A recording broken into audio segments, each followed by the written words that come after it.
Jaganmohan Reddy CM అయిన తర్వాత నేను కలవే లేదు. ఒక ప్రెస్ మీట్లో చెప్పాను ఏమని, జగన్మోహన్ రెడ్డి ఆ కేసులో కనుక నువ్వు ఎఫిడవిట్ అయిపోతే నీకు చంద్రబాబుకి ఏ తేడా లేదనుకుంటాను. నేను ఆ కేసులో ఎఫిడవిట్ చేయడానికి నీకేంటి అభ్యంతరం? నిజమైతే కరెక్టే వీడు చెప్పిందని వేయి, నేను చెప్పిన తప్పు అయితే తప్పని వేయి. సేమ్ చంద్రబాబు నాయుడు గారిని ఏం అడిగానో అదే అడిగాను, వేసాడు ఎఫిడవిట్ నాకు సపోర్ట్గాను. ఏం చేయాలి నేను? ఇన్నాళ్ళ నుంచి 10 ఏళ్ళ నుంచి కొట్టుదొస్తున్న కేసులో నాకు సపోర్ట్గా వేసినాడు. మొన్నటి నుంచి నేను అతను తప్పులని నేను చెప్పాలా? మీరు రోజు చెప్తున్నారుగా, మీరు ఈనాడులో రోజు హెడ్లైన్స్ ఇస్తున్నారు కదా, ఉన్నా లేకపోయినా అన్నీ చేస్తున్నారు. నేను చెప్పాలట వీడికి ఇంకేం కనబడవా అని.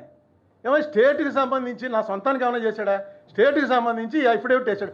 ఆగండి 2-3 నెలలు, ఎందుకు కంగారు పడిపోతారు వెంటనే? నేను మొన్నటిదాకా జగన్మోహన్ రెడ్డి నేను సపోర్ట్ చేస్తే ఎప్పుడు మాట్లాడలే.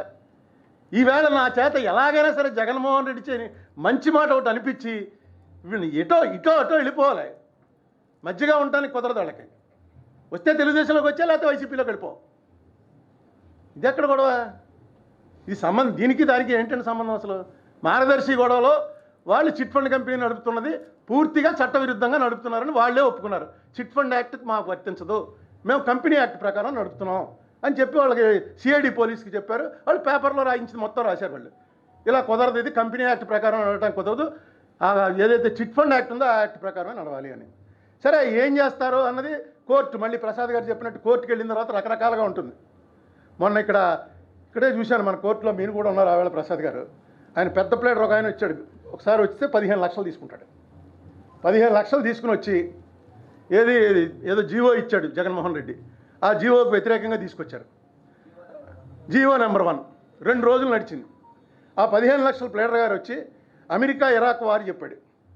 గుర్తుంది కదండి? గంట సేపు అమెరికా ఇరాక్ వార్ ఎలా జరిగింది, అటు గన్లు ఇటు తుపాకులు, చచ్చినట్టు జడ్జి గారు అలా కూర్చుని వినాలి. ఎందుకంటే వాడు 15 లక్షలు తీసుకుని వచ్చాడు. ఎందుకే ఇదంటే మళ్ళీ వీళ్ళు ఫీల్ అవుతారు.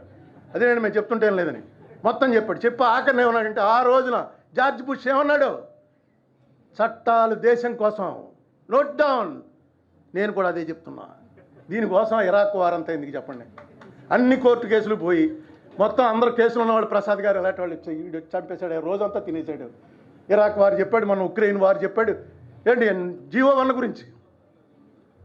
ఇలా పెద్ద పెద్ద ప్లేటర్లు వస్తారు, రన్నయ్య అక్కడికి జడ్జీలకేమో తలట్టు కూర్చుంటారు. ఏంట్రా మనకి కర్మని. ఇలాంటి కేసులు వచ్చేవాడికి నాలాంటి చిన్ననాడు ఎవడో లేచి నిలబడి, సార్ మా కేసులు అంటే, బాబా ఏం కేసు ఇది, నెక్స్ట్ మంత్ చూసుకుందాం పో అంటాడు. అలాగే 17 ఇన్నేళ్ళు జరిగింది, ఇన్నేళ్ళు నడుచుకుంటూ వచ్చింది. ఈవేళ సరే జగన్మోహన్ రెడ్డి అన్నవాడు చీఫ్ మినిస్టర్గా ఉన్నాడు కాబట్టి, చీఫ్ మినిస్టర్గా వచ్చి మార్గదర్శి ఫైనాన్షియల్స్లో ఒక ఎఫిడవిట్ వేసాడు కాబట్టి సుప్రీంకోర్టులో ఆ వేళ లేకపోతే కొట్టేద్దరు. ఎందుకంటే నేనేంటి సంబంధం, నేను ఓన్లీ కంప్లైంట్ ఇచ్చానంతే. తెలంగాణ గవర్నమెంట్ వాళ్ళు ఏం మాట్లాడలే. మొన్న ఇక్కడ తెలంగాణ ఈనాడు వేరు, మన ఈనాడు వేరు. ఒకసారి ఎప్పుడైనా తెలంగాణ ఈనాడు చూడండి, నెట్లో ఉంది, నెట్లో తెలంగాణ ఈనాడు చూడొచ్చు. 2 రోజుల క్రితం రాశారు. అసలు భారతదేశంలో తాజ్మహల్ అన్నది ఎంత అద్భుతమైనటువంటి కట్టడమో, హైదరాబాద్ సెక్రటేరియట్ మన కేసీఆర్ గారు కట్టింది అంతకన్నా గొప్ప కట్టడంట. దాని ఫోటోలు లోపలికి నడుస్తుంటే మయసభ ఏమిటిది, ఏంటంటే కేసులో ఆయనకు అనుకూలంగా ఉన్నాడు కాబట్టి. ఇప్పుడు ఆయన కానీ అక్కడ వచ్చి నాకు సపోర్ట్గా వేస్తాడేమో ఎఫిడవిట్. మొన్న వకాలతా వేసాడు, ఇంకా ఎఫిడవిట్ వేయలే. ఏమో కేసీఆర్ కానీ ఇది అతను కూడా ఏమో అరుణ్ కుమార్ చెప్పిన దాన్ని కూడా ఆలోచించండి అని ఒక ఎఫిడవిట్ వేస్తాడేమో. మన పరిస్థితి ఏంటని మయసభ కింద మొత్తం మార్చేసి ఇంకా పొగడ్డం రాస్తారు వాళ్ళు. అయితే కేసీఆర్ అంతకన్నా ఇది అనుకోండి జాదుగారు. అందుకని మనం ఏం చేస్తాడో ఇంకా అప్పుడే ఏం చెప్పొద్దు, చూడాలి. ఈ కేసుకి సంబంధించి నేను అడ్వకేట్స్కి కానీ